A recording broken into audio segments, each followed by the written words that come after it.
Welcome to Control Talk Now, your smart buildings podcast with Ken Smyers and Eric Stromquist.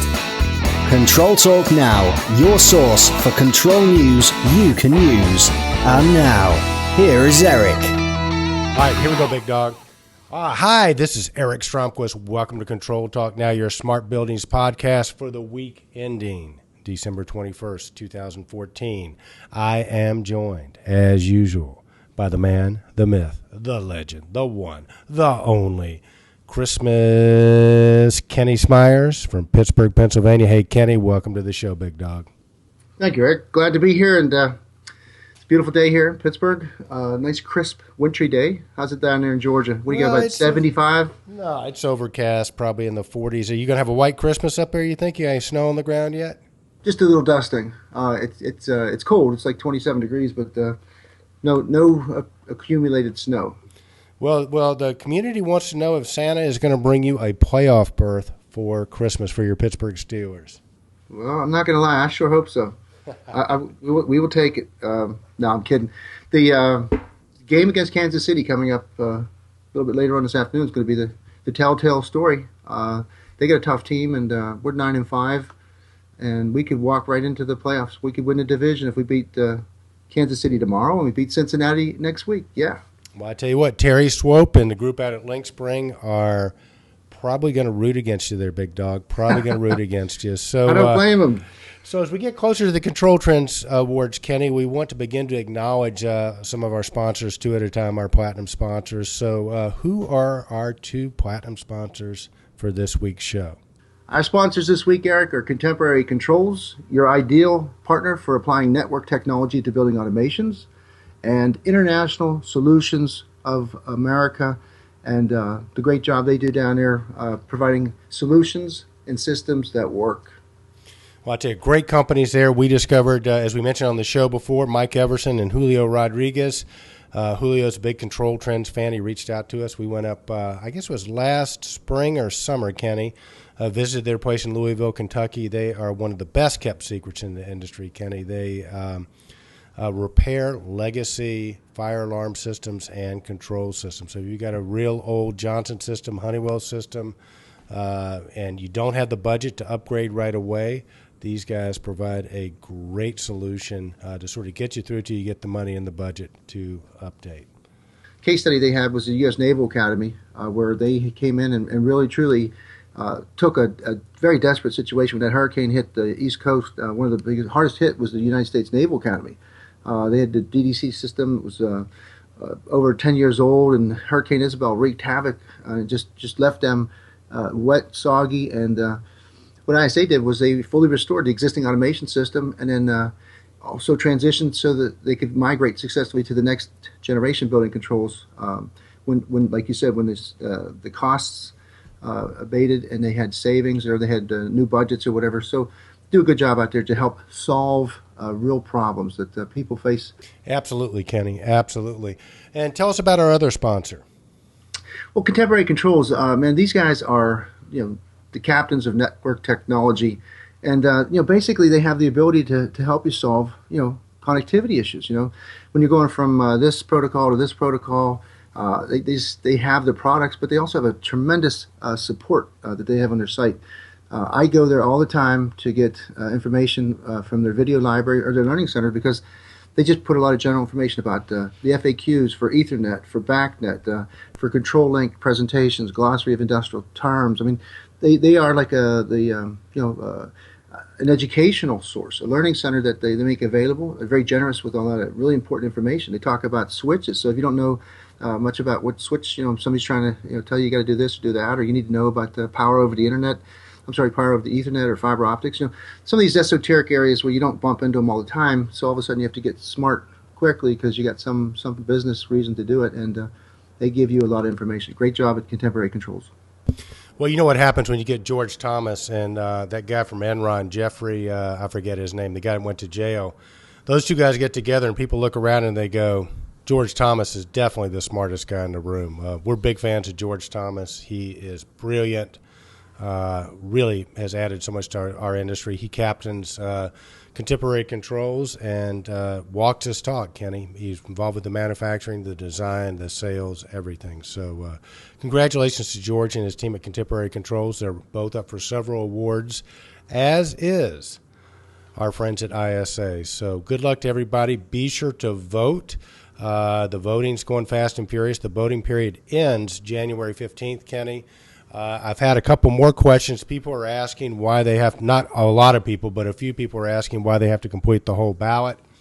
And the reason we're doing that, Kenny, is we really want people to take the time to get involved. So if you don't deal with VFDs, for instance, just go on Control Trends, hit VFD in the search engine, make an educated guess, go with the one that resonates with you the most, because a big part of social media and Kenny, is you want to get out there because so people resonate with you. So if you don't know a lot about the technology, go with whichever one resonates with you, because that's useful information to the manufacturers and helps them sort of fine-tune their media, their social media packages, if you will. So be sure to vote. You can take that link, send it out to your network. You will have to provide email addresses and company names and stuff like that so that we can, verify that the ballots are valid. We will not share your information or give it to anybody else. And hell, we won't even send you anything. So it's just basically part of the verification process we have for the Control Trends Awards. And with that, Kenny, I want to shift gear and look at our economic Control Trends economic barometer. More and more people are taking a second and clicking there. If the barometer is to be believed, Kenny, you should be buying stock in controls companies like Honeywell, Schneider Electric, Johnson Controls, because Kenny, 54% of our Control Trends community say the controls business is going to be up over 10%. A whopping 24 say they'll be flat to up to 10%. 9% say they'll be flat. And we only roughly have 3% say they'll be down less than 10%, and 7% saying they're going to be down over 10%. So if the barometer is to be believed, looks like 2015 is going to be a good year. I agree. I've never said that. It keeps getting better as more people take part in the actual poll. It's increased now. So we've got about a 90% optimistic rate. People coming in there either saying they're going to stay the same, grow a certain amount, or grow a lot. And that's good to know, because like you said, it just makes everybody feel like you're on the right track. You don't have that sense of despair that I think was apparent maybe 2 years ago, a year ago, starting to convert. Now I think people are seeing a lot of economic opportunities, and they're pursuing them. And that's part of what we're trying to do. We inspire ourselves, and we inspire everybody else to start getting out there and create a market, create transactions, help solve people's problems, and make a living doing it. Yeah, it's a good industry to be in. It goes hand in glove with our Young Guns initiative. So if you're a little bit younger, it looks like our industry is going to be the place to be, at least for next year. So, Kenny, we got two fabulous guests on the show this week. So let's get through some of the weekend review so that we can get to our guests. So what did we have up first, Kenny? First up, Eric, we had Sky Foundry. Sky Foundry is a revolutionary new technology for transforming smart device data into business solutions by detecting patterns that represent faults, deviations, anomalies, and opportunities for savings. Program analytics package that she finds the data that matters. I mean, I get tripped up with so much talking about big data and whatever. I always have problems. But then John Petsy has a way to make you understand. You're looking at trends, alarms, and faults. And then Sky Foundry enables the creation of these sparks. So it's not tremendously difficult. It's hard to do. I mean, you got to know what you're doing to get it set up. But once you do, it really delivers high-level benefits, cost savings. Yeah, John Petsy, another one of the greats in our industry. He was acknowledged last year at the Control Trends Awards with the PTOC Award. And John's just a fantastic individual. Sky Foundry is a fantastic company. And I tell you, a little known story about John. I mean, what is kind of known in our circles, Kenny, is I guess the U.S. government contracted out. They wanted to get a handle on their big data, and they reached out to people like IBM and some of these other really big companies. And then there was John Petsy and Sky Foundry, and he wowed the government. So John got that contract. So John is definitely a heavyweight, and we're lucky to have him in our industry. So what do we have up next, Kenny? All right, next up we have LinkSpring, nominated for multiple 2014 Control Trends Awards. E-News from Mark Peacock. And good kind of synopsis on where LinkSpring has just been getting bigger and better and more prominent. But they were nominated for 1, 2, 3, 4, 5, 6, 7, 8 individual nomination categories to include the Best Plant Equipment Controller, Programming Software of the Year, the LinkSpring UMT, Innovative Product of the Year, Lynx Cyber Pro TM, Building Automation Control System of the Year, Genesis Technical Support, Small Manufacturer, Best Technical Support Company, Small Peter Leonard, the Control Trends Executive of the Year, Terry Swope, and Control Trends Vendor of the Year, Small Manufacturer, LinkSpring. So, well done, Mark. LinkSpring is on the move and very successful, and it's been recognized by the Control Trends community. Well, they have, Kenny, and I think the world of these guys. They're a smaller company, privately held as far as I know. And they're really about doing the right things. A lot of integrity there, great guys to work with. Of course, Mark is the master of ceremonies at the Control Trends Awards, and we'll give you a little foreshadowing. Mark is going to be joined this year by a very special co-host, which you just have to go to the awards to find out who she is. So, but I can just tell you it's going to be fantastic, and we appreciate Mark, Terry, and the rest of them at LinkSpring, and good luck to those guys. If you like what you hear of those guys, be sure to reach out and vote. Voting ballot is on the right side of the Control Trends webpage with a big button that says vote. Just click it. It'll take you right to your ballot. You can actually forward that out to your community, so don't be shy about that. All right, Kenny, what do we have up next? Well, next up, Eric, we had a very serious post. It was heads up, hackers hint at terrorist attacks, release more data from Sony Pictures. And IT World sent this email out. Senior writer, staff writer Steve Ragan, R-A-G-A-N, really summed up some interesting developments. We've gone now from potential threats, veiled that we can lose all our public information, and then people can steal the movies from Sony, go and hacked into Sony's archives and start giving away free movies. But now we know that Sony's $60 million insurance coverage will not be enough to recover from the theft of Sony Pictures Entertainment content and the leakage of more than 200 gigabytes of data, including pre-press release movies, executives' emails, sales and marketing data, and nearly everything from human resources to include HIPAA, protected health information, Social Security numbers, claims, appeals information submitted to the SP. So the story is that basically the Guardians of Peace, GOP, have moved away from their normal rhetoric using thinly veiled threats of terror attacks on Christmas Day when the Sony picture, the interview, was going to be released. Now, I don't know how today's news, but I know that that's elevated now to the highest levels, and that's now changed North Korea's status on the with our government, and this is big stuff. This is serious, and I just we don't like to see things escalate in this level, but we thought we needed to keep the Control Trends community advised of this possible threat. What are your thoughts about that? Kenny, what's this movie about, and why are they so upset about this damn movie? Well, it's a parody. It's this it's a pretty it's a serious topic that's treated with high levels of comedy.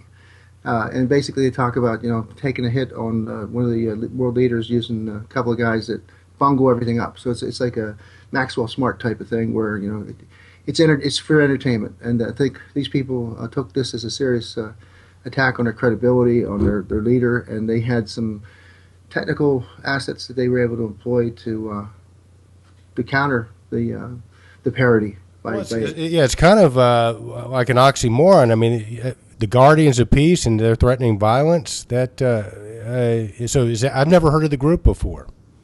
Had you? I've heard. I did because of the issues with Sony. I mean, but it was probably about right around Thanksgiving time. I think was the first information. I didn't take it serious, and that's just it. I didn't know how well they've been on Sony. They've hacked into Sony since I guess early November. So why do they like Sony? I mean, are they hacking into other people too? So Sony's making the picture. I understand that. So that's why they're hacking in, because of the picture. Well, that and probably that they were a fat, easy target. But once, I mean, to me, I don't know much more than the actual, the sequence of events where they were making this movie. The movie was insulting And they got in there, and then they really had a field day with Sony's records and whatever. And they basically threatened Sony up to including a terrorist attack that they were going to stop that movie from going. And it's not funny, and that they didn't want people to go to it. Yeah, understood. Okay, well, fingers crossed. I understand they've taken the movie off for Christmas Day. Wow. All right. Well, Kenny, let's move on to happier topics here. Let's get to our next post. The framework that changed our world, and that is the Niagara framework. Tritium's Niagara AX is nominated for the 2014 Control Trends Awards Building Integration and Automation Software of the Year, and understandably so. This Niagara software platform has driven change and innovation and made the smart, connected building as we perceive it a reality. So Tritium's next generation Niagara 4, whose full release is imminent, is even more awesome. And stay tuned to Control Trends because we're going to help disseminate that information. Cool stuff. Well, Kenny, and I tell you what, I think this is as good a time as any. Let's bring our first guest on. Tell our listeners a little about who we've got on the line. Guest is a very special guest. We have Nino DeCosmo, President and General Manager at Tritium. Nino, welcome to the show. Yeah, Nino. Oh, well, thank you. I appreciate the opportunity. Thank you very much. All right, Nino, it's great to have you on the show today. Two things. First of all, thank you. And secondly, congratulations. Thank you very much. As you know, Tritium has come on again as a platinum sponsor for the 2014 Control Trends Awards. We really appreciate that. And congratulations. You guys are nominated for 6 awards this year. Well, thanks. I appreciate it very much. I mean, from our perspective, it's an honor to be associated with Control Trends and all the work that you two do. We appreciate it very, very much. And so from our perspective, we say thank you to everybody that's involved, from the innovative community and the sets of partners that we have, to all the people that are involved here at Tritium as well. And all those things together lead to solutions that wow the marketplace, right? And so we're just excited to be a part of it. We've got a lot going on the second half of 2014 and going into 2015. We think the best is yet to come. So. Yeah, it sounds like you guys are doing a lot of moving and shaking, and it sounds like 2015 is going to be really something special. Yeah, I think, I'd probably like to just close out 2014 real fast before we talk about 2015. But if you go back to the beginning when we introduced our products, we had a very successful Niagara Summit in Las Vegas this year. We introduced the world to the next generation of Niagara and our Jace hardware platform, which is known as our Titan product.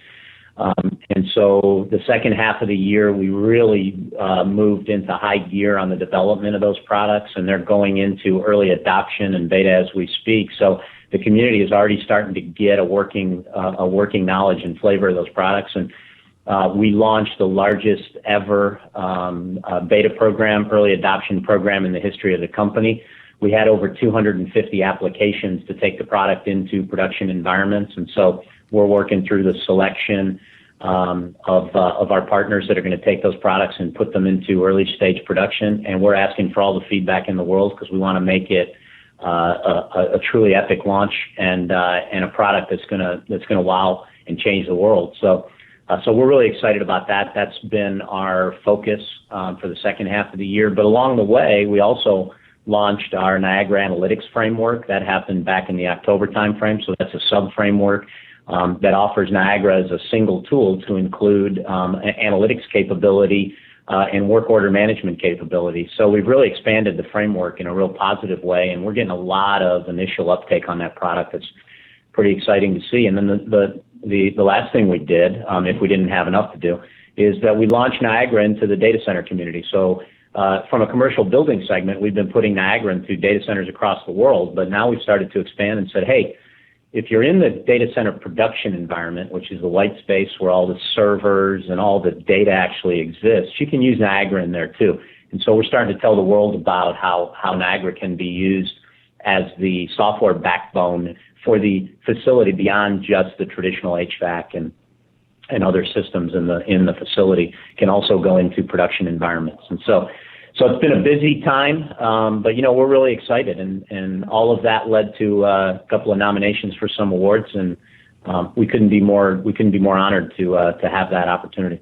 Well, okay, so Nino, like I mentioned earlier, you guys are up for 6 awards, included in that the Plant Equipment Controller of the Year, the Building Integration and Automation Software of the Year. And then, of course, you got the great people coming up. You're up for Best Technical Support as a company, and then you got 3 people awards. James Johnson is nominated again for Best Technical Support. James has won the last 2 years in a row.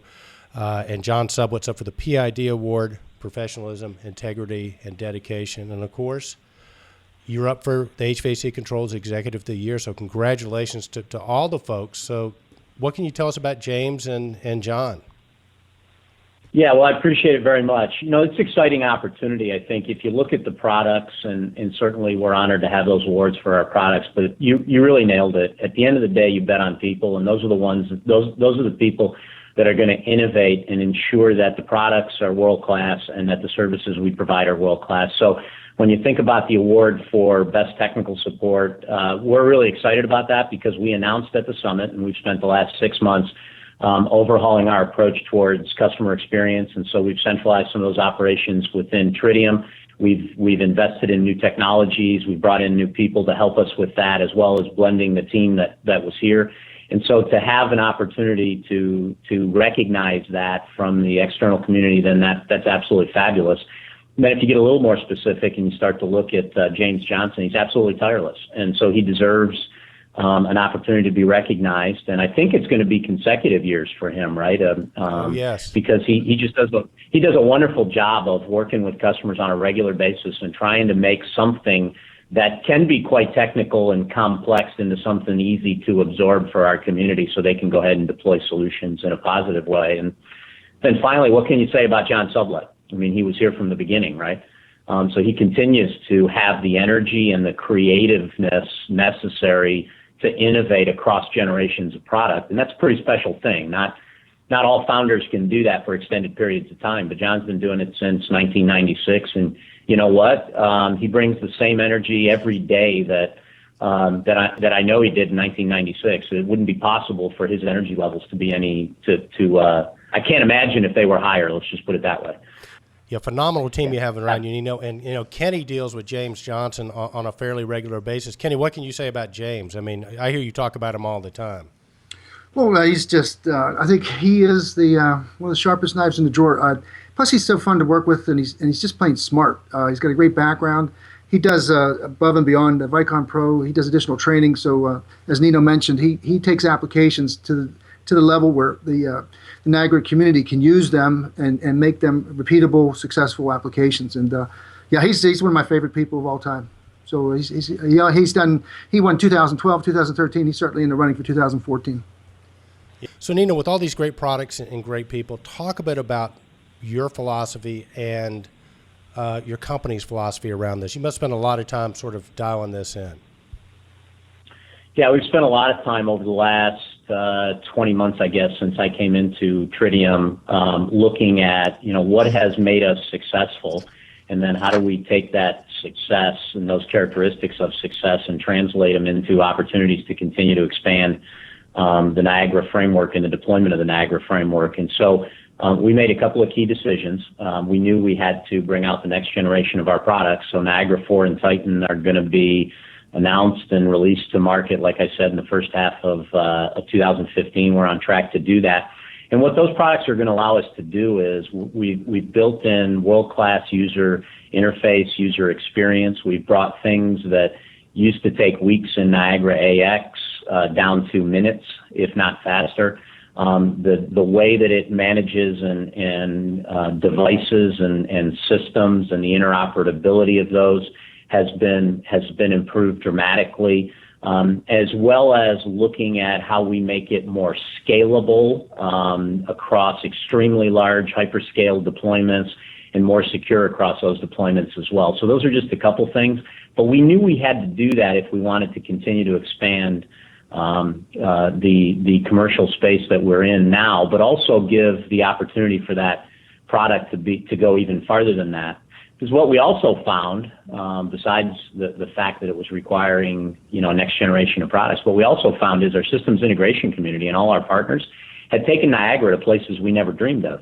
So again, it goes back to you put powerful open software into the hands of innovative, creative communities, and all of a sudden you're powered by possibilities, right? So with that in mind, we knew that if we did those things, we could start to look at a much larger opportunity, and we think the Internet of Things, or the opportunity to expand and start to connect systems and devices across all segments, whether those are adjacent segments to commercial facilities, like industrial facilities, or for example, even more definitive data centers. But it also allowed us to go into smart cities. It also allows us to go into places that we hadn't traditionally been, because the problem we solved from a interoperability, connectivity, data normalization is the same problem that's being faced across the globe right now. So big data, analytics, those are all things Niagara's been good at, and our community's been good at solving those kinds of problems. So we feel real strongly that we'll be able to take what we have, build on it, and continue to drive it into new horizons, both for our partners as well as for the company. So okay, Nino. So you're up for Control Trends Executive of the Year, large manufacturer. Tell us where you got involved, how you got started in the business, and where your passions lie. Yeah, sure. I appreciate it very much. Thank you. It's an honor to be nominated. And when you look at all the great people that we just talked about, and all the partners that over the last couple of years have helped me understand this particular customer segment and the commercial facilities industry, I'm very fortunate to have gone through that experience and have great people to work with. So being nominated for an award like this is an honor for me, but it really speaks to everybody that's been involved in it and the kind of team effort it takes to be successful. So where did I get my start in the business? I started more than 20 years ago with a company called EDS. It was founded in the 1960s by Ross Perot. And so I grew up in a software and technology business. It's now part of Hewlett-Packard. But I grew up in a software and technology business that was very innovative and very leading edge, right? So when I started with the business, it was about a $5 billion company. When I finished more than 10 years later, and decided to move on to new opportunities, it was $20 billion. So we saw just about every technology trend that happened over a decade. We made a heck of a lot of mistakes in the development and deployment of software and technology solutions, but we learned a lot, and it gave me a great foundation to continue in the software business. And so in the last 10 years, I've run 2 different technology companies, always deploying software into a number of different segments, so either manufacturing, public sector, deployment of software, financial industry.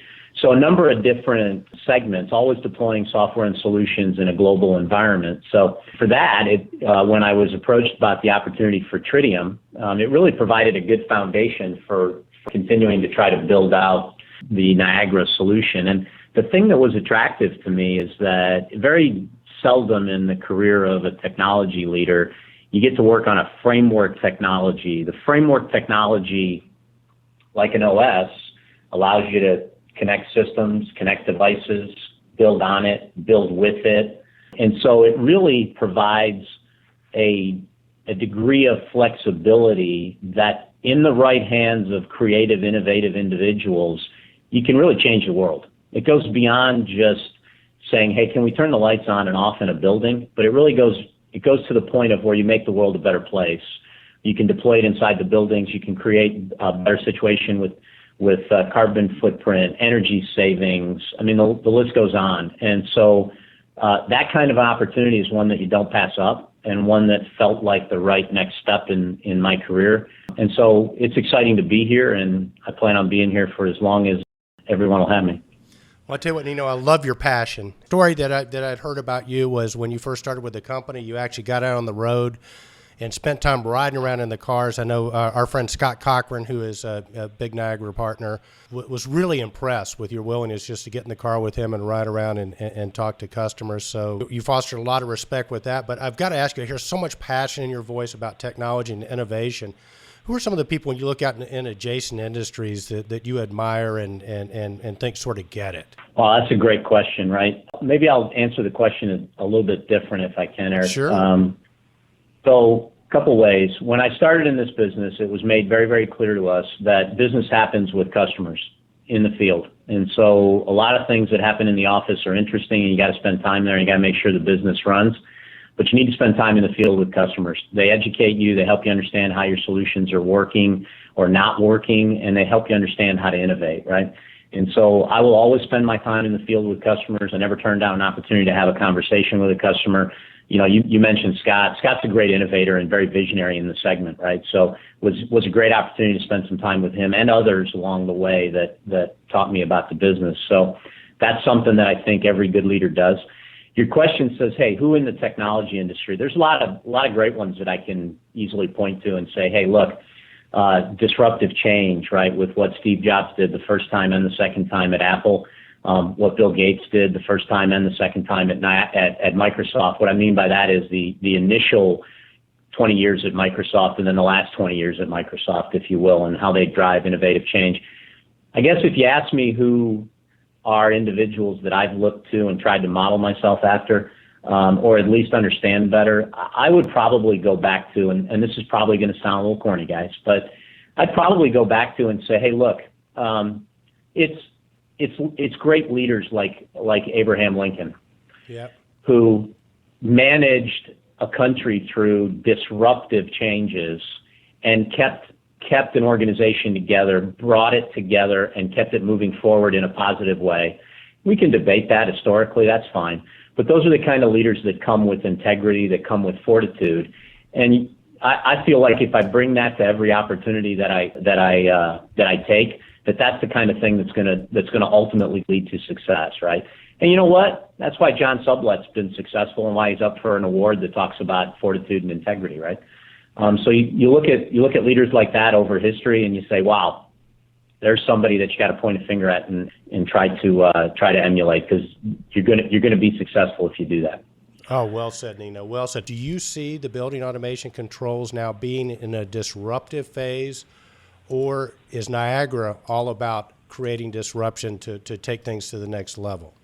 Yeah, that's a great question. I think if you go back to the original founding of the company, the founders had some great vision in that they recognized the opportunity to disrupt the marketplace, and the marketplace was ready for it. It had some proprietary technologies, as well as a tremendous amount of legacy investment in existing systems, and some siloed systems that made it very difficult for those situations to be either ripped out and replaced or integrated in a way that could provide data and therefore information to leadership to make good decisions on their facilities. So the Tritium founders executed, I think, a great product and a great model in order to disrupt that industry. And so you had the original software package R2 and then AX, right? So if you look at 18 years down the road, certainly there's another opportunity, same kind of inflection point, not only in commercial buildings, but then just kind of the Internet of Things and the opportunity to continue to take those same characteristics that at that time and apply them now. So legacy systems that are very difficult to rip and replace. Everybody wants to protect those investments. Disparate protocols that require open kinds of interfaces to consolidate data, aggregate it, normalize it. And then the opportunity to disrupt all of that, because you still have everybody wanting to win with their own system in some way, shape, or form. So you bring the next generation Niagara into the marketplace, continue to have the opportunity to integrate systems and utilize data in a large-scale way, combine that with some technology investments that allow for faster processing, more processing power at lower price points, more analytics power, and all of a sudden you've got another inflection point for disruption. And yeah, we think Tritium and Niagara 4 are going to continue to move that disruption along. So, all right, Nino, changing gears again. What do you do for fun? All this tough work at the office. At the end of the day, you got to have some way to relieve that tension, that the thought processes. How do you relax? Oh, good question. I don't know how I relax. I've got 4 kids and a wife at home, so and they're all under the age of 11. So 11, 9, 7, and 5. They keep me hopping. They're a tremendous amount of fun, and they're quite candidly the 4 of them and my wife. So I guess the 5 of them are probably the greatest thing in my life. So nice. I go home every day. I look forward to going home every day. Obviously, travel a lot, probably more than my wife and I would like, but the position requires that, and that's what we signed up for when we came to Tritium. So we've got I've got responsibilities and accountabilities to the people and to the community, and I take that very serious. And so when I go home, I like to spend time with them. We've just relocated to the Richmond area from Michigan, so we have a great opportunity to explore Virginia, which has got a tremendous amount of history. So when I mentioned Abraham Lincoln earlier, what a great place to understand history better. So Richmond's a great place for us. So I'm a big sports guy. I like watching any sport on the planet. Can bring me in very quickly in front of the television and as well as live. So I grew up playing soccer. I played all the way through college. So since I'm a little old to do that, I've probably turned to golf, and I'll as many times as I can get 18 holes in, I'll do that. So. Nino, I think 4 kids under the age of 11 might be a definition of disruptive technology, huh? I've got a really cool job. In fact, I'd argue I got the best job on the planet. I get to stand on the shoulders of giants and lead this company. Great group of people, whether that's internal to Tritium, whether that's in our partners, our distribution channels, and take all the awards and the accolades that come with it. So from that perspective, anything that happens to Tritium is an award for the community. If it happens to somebody individual, it's still an award for the community. So, and I believe that 100%. There is no individual accomplishments. It's all how the team comes together and delivers solutions. So I believe that. There you have it, our guest, Nino DeCosmo. Nino, thank you so much for taking a few minutes to be with us. You can see Nino at the 2014 Control Trends Awards in Chicago, and Niagara Tritium will have a booth there too. Be sure and stop by and see them there. But hey, if you hadn't checked these guys out, check them out. Nino, thanks so much. Thank you, Nino. Thanks, guys. Hey, have a great day. Wow, great stuff from Nino, huh, Kenny? Sure is, and great stuff from Niagara X. What a leader, what an executive. All right, Kenny, what's our next post? Okay, Eric, the next post is Thermocon, keeping in touch with the future. This is a great post from our friends from Thermocon Sensor Technique, GmbH. Thermocon is also nominated this year in the Control Trends Awards for the Thermocon EasySense in Ocean. It's nominated for the Wireless Product Solution of the Year. And the sales manager in North America, David Alaban, was very excited about how Thermocon is about their continued success and growth in the North American market. He made it very clear to me, though, a couple of times that they're not just wireless products, but they also have an extensive wired solution, wired product platform to include the humidity, temperature, pressure. They got some really good stuff, and they all make it out of the Thermocon Sensor Technique GmbH, which was founded in 1987 by Harold Zeigen, and it's in Germany. And they never expected the business to grow on this scale. I mean, originally they made temperature sensors for the boiler industry, and then over the course of the year, the product portfolio was expanded, and they were into this high quality of temperature and humidity and air quality, and light and motion as well. And so their portfolio just kept growing until they became a product platform and portfolio that was very well designed for intelligent buildings, which needed very low-cost, accurate products. So Thermocon is doing very well. They were also doing well in Europe, now in North America, and they're spreading. Well, they're doing great, Kenny, and I think they're right at the heart of a technology that is really gaining momentum. Wireless sensors have been around for a while in our industry, as you and I both know, with sort of mixed results. But I think the beauty of InOcean, to me, Kenny, is the fact that these wireless sensors are self-powering for the most part, meaning you don't have to run any wires to them or put batteries in them and things like that. They're able to gain power either from ambient light or from the kinetic motion of the rocker switches or whatever. So it really puts a building owner or a contractor that's servicing a building owner, design build, in a great way, because if they redesign an office space, the sensors are just Velcroed on. You can just take them, move them from wall to wall. You don't have to worry about running wires. So it is a great technology. But hey, Kenny, instead of you and me talking about it, I think let's just bring David Alaban on. Let's introduce our next guest. All right, I'd love to. Our next guest is Mr. David Alaban. David is the sales manager for North America for Thermocon. And Thermocon is quite a product line. They're sponsors for the Control Trends Awards 2014 in McCormick. We've had some great posts from Thermocon in the past where BMW not included flashy welcome to Thermocon's Thanos in Modern Living. They make a great energy harvesting display products.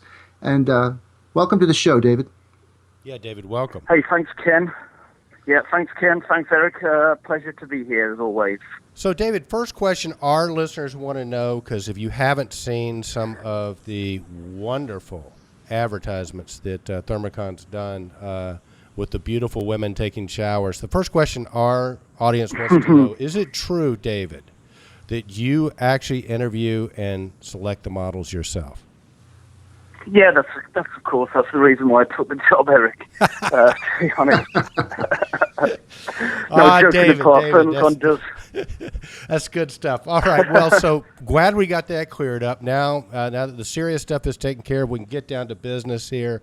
David, Thermocon is nominated by the worldwide control trends community for the Wireless Solution of the Year, and Thermocon has also come on as a sponsor for the 2014 Control Trends Awards. So let me begin by saying thank you and congratulations.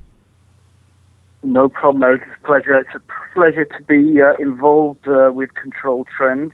We're excited about the awards in Chicago, and we're hoping to be quite successful based on we have done a lot of projects this year and in various applications, and we're excited and confident.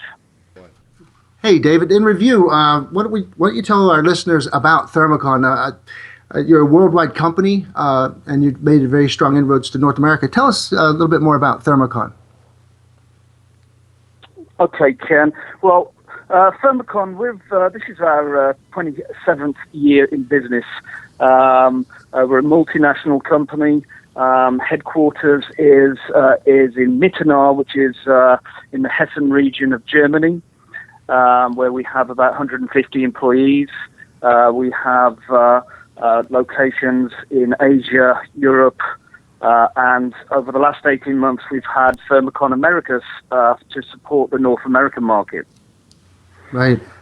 So we manufacture wide range of sensors, peripherals for the HVAC, BMS, building automation industry, from wireless to hardwired sensors, wireless based on the Enocean technology, and wired sensors for temperature, humidity, pressure, CO2, light and motion. We do BACnet, LON, Modbus communicating sensors. Just a few of the products that we're famous for. Well, it's quite a portfolio, yeah. I think one of the things you bring to the table, David, is you really have a worldwide perspective. Talk to us about wireless and its sort of acceptance vis-a-vis the rest of the world versus what you're perceiving in the U.S. so far.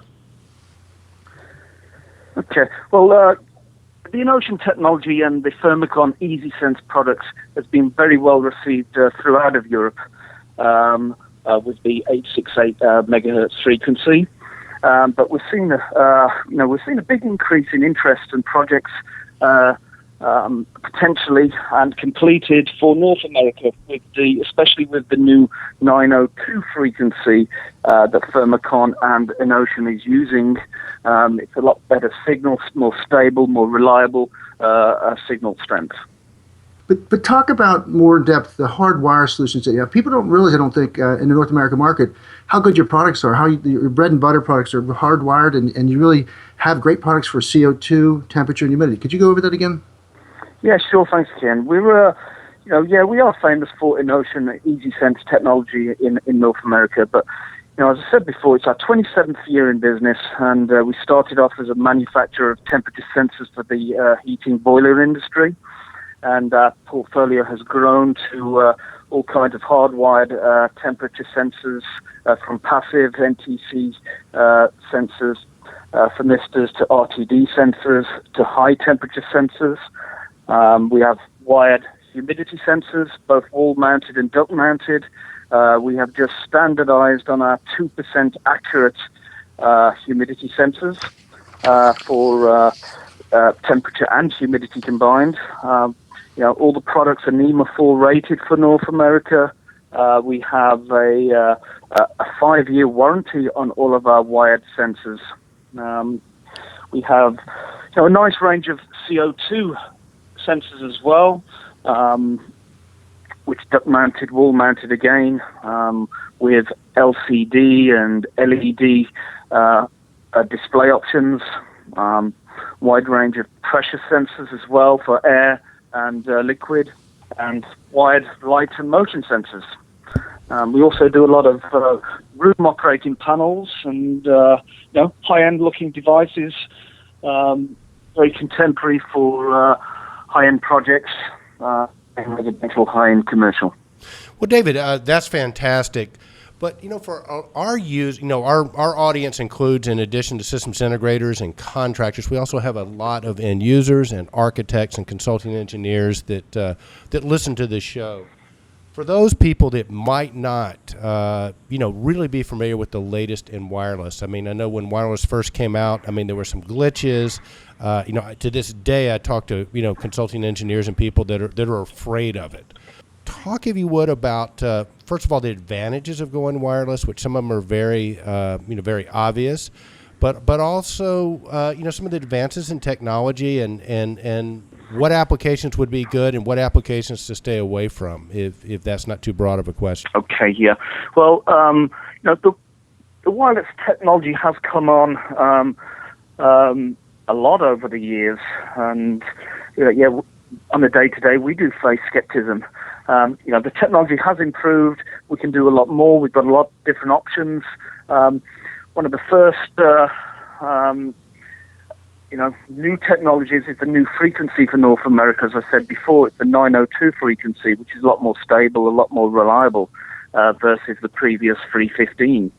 We're able to do a lot more with the different devices. Thermacon has, temperature, humidity, CO2, light and motion wireless. But we can now very easily bring any device into different gateways and receivers to bring back to pretty much any BMS or standalone applications such as BATnet IP, BATnet MSTP, LAN, Modbus, Ethernet, etc. But in response to your question, Eric, with reference to wireless projects and skepticism, is we do bring out some a new product which is it's called AirScan. It's a new field strength measuring tool. So we recommend people to use this tool to survey sites, to look at the applications, and also for troubleshooting if needed. But with the technology really has moved forward, and we are seeing less and less skepticism and people more open to trying out wireless once again. Is there sort of a general figure on how much money you can save doing a wireless sensor installation versus hardwire? Yeah, I'd have to come back to you on the actual percentage savings and the figures, but we're obviously saving a lot of installation costs, labor costs, wiring costs, using the wireless technology. David, that's good stuff. Tell us about some of the new products. I know you guys have a lot on your plate. What are the new products you're intending to introduce at the, the ASHRAE Show 2015 to the North American market? One of the new devices for wireless that we're releasing is the SR06 LCD, which is a temperature humidity sensor, wall-mounted, solar-powered, no batteries, no power required, with an LCD display, set point adjust, fan stage, etc. That's a pretty cool, exciting product coming. We will also be showing the new air configuration tool for wireless, which allows you to set up all the in-ocean devices, pair up with receivers, change parameters to all the thermostats, relays, etc., all from remotely from your laptop or from your PC. It's a new software tool, which is also pretty exciting. It takes away a lot of the clunkiness of wireless programming. David, great products. Talk to us about how people find out more about Thermacon, and talk to us about your fabulous distribution network that comes through Controls Group North America. Well, yeah, we opted to go through the distribution channel for North America, and we're honored to be part of the CG&A Controls Group North America. And, we're working with a lot of the premium CGNA distributors, introducing the wireless, and also the hardwired sensors. We're building some great relationships with some of the distributors and, really enjoying the feedback so far and some of the projects we've been working on with these guys. There have been some pretty big projects. For our listeners out there, if you want to get hold of a CGNA distributor, cgnacontrols.net, and you can find a distributor list right there. David, what about the Thermocon website? Yeah, we can be, all our products can be viewed on thermocon.com. You can contact us on there or by email, which is sales@thermocon.com. All right, David, in Control Trends. In summary, Thermocon has an amazing product portfolio. They have 2% wall humidity temperature sensors, 5-year warranty, duct, all of them are NEMA 4 as a standard, LCD options. They've got all the analog signals, all the communications, 4 to 20, 0 to 10, passive sensors, BACnet, lawn Modbus. Sounds like you got it all, David. You now come up with a cost reference for all your existing part numbers against your competitors. You provide competitive pricing. I think you're going to have a very successful 2015. I do too. All right, that's our guest, David Alaban from Thermocon, all the way from England, living in the United States now. You can see David at the 2015 Control Trends Awards, hopefully hoisting up a little bit of that trophy action. And also, David, you guys have a booth at the AHR show. Let our listeners know where you'll be during the day at AHR. Okay, Eric. Yeah, we'll be. We're excited to be at HR and the Control Trends. We'll be at booth number 3542. Excited to see everybody. Absolutely, David. Thanks for taking a few minutes to stop by and speak with us. Hey, no problem. Thank you, Eric. Pleasure as always. Thank you, Kenny. Here we Thank go. you, David. David Alaban, Thermocon.com. Oh, really good stuff, Eric. I tell you, I like Thermocon. David Alaban does a heck of a job, and it's exciting. He's a young, motivated executive, and we'll see him for many, many years to come. You can see him at the Control Trends Awards. Thermocon is a bronze sponsor of the 2014 Control Trends Awards, so we appreciate them as we do all our sponsors, because without the sponsors, we don't get to go have a big time in Chicago and have the big day where we all get together and acknowledge each other and have some fun and win some awards. All right, Kenny. Well, we're down to the last two posts. Tell me about the next one. All right, Eric. This was my favorite post of the week because when I found this, I was thinking of you. And I was thinking, how dare you suck all the electricity out of our grid with your brand new Tesla car? And I'm just kidding, of course. What this was a post by smartgrid.gov. It was rising plug-in electric vehicle adoption, impacts on the grid, which are negligible for now, but if this really, really, truly takes off, it will be dealt with, and they'll have the ability to come in with ways to deal with it. There'll be advantages, and what they're doing right now is they were observing charging behaviors. It's a great post, and I'm just going to real quick over the highlights of it.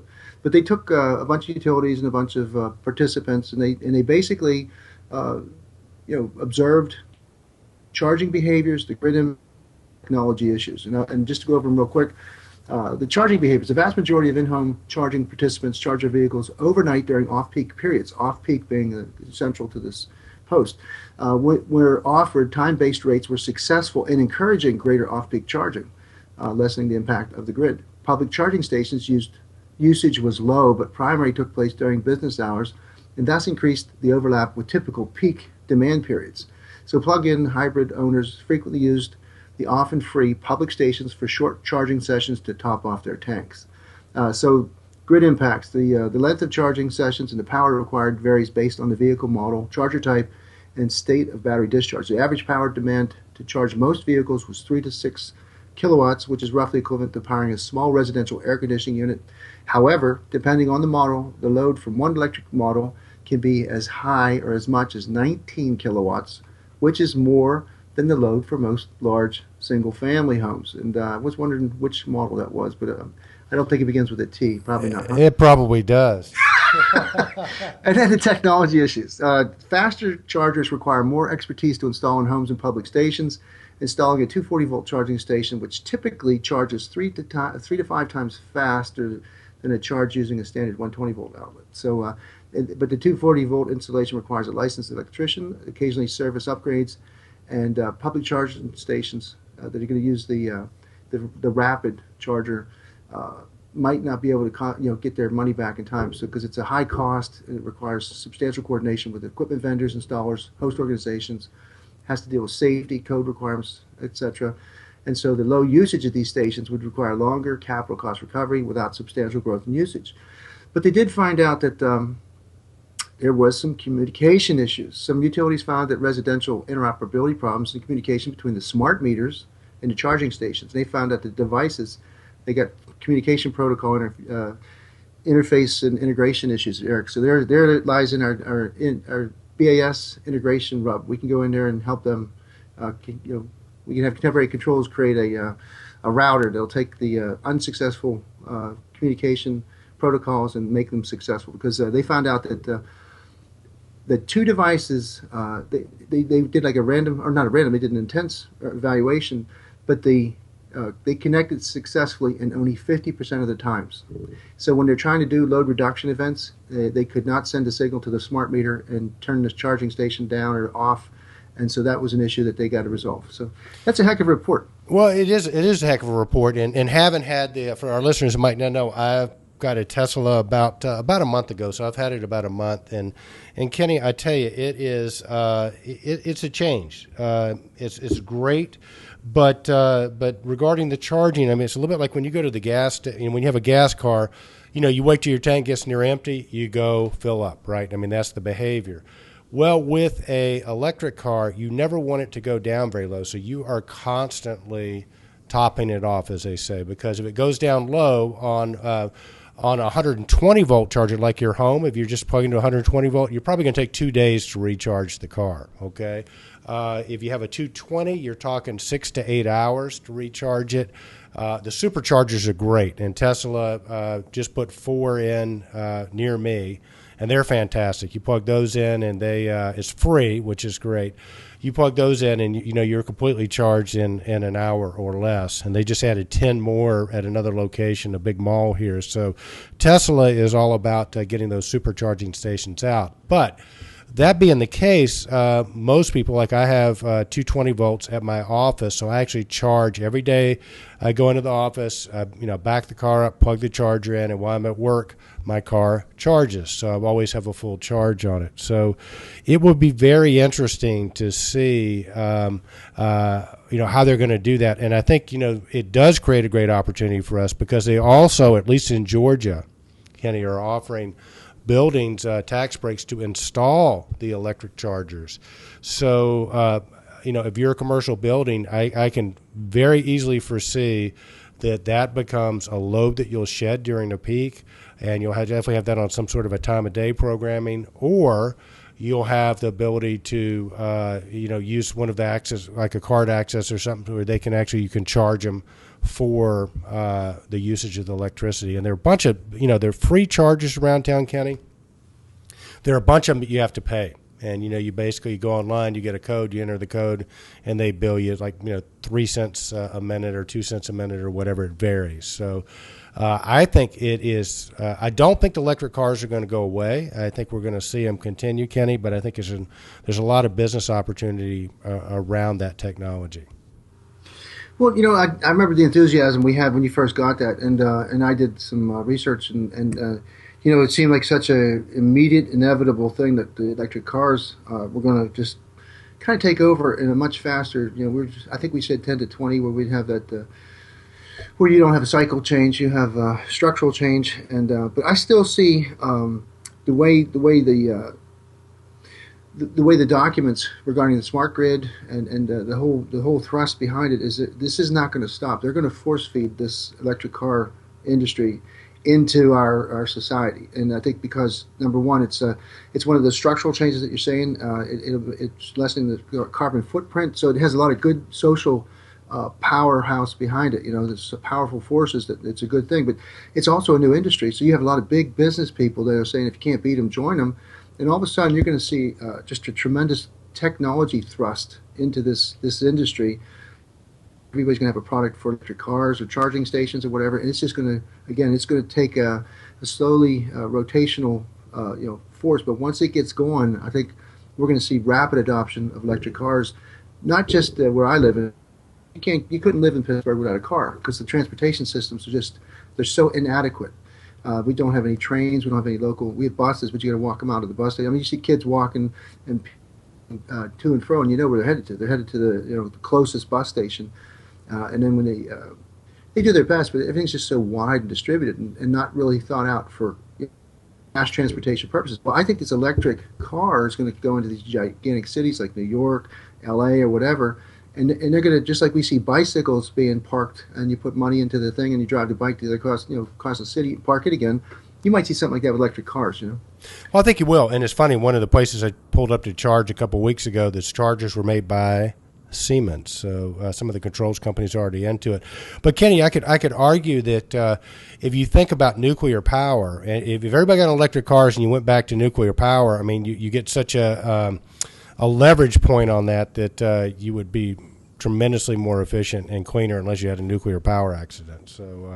So I think it's a big change, buddy. I think it's a big change. And listen, talking about change, let's get to our Smart Buildings tip of the week. All right, Eric. We're like Jim Young and Howard Berger have said many times at the Realcomm, IBCOM meetings that we got to change our thought process. We got to go from being a enormous cost center building, being like an investment money that you can't get your money back, or break even.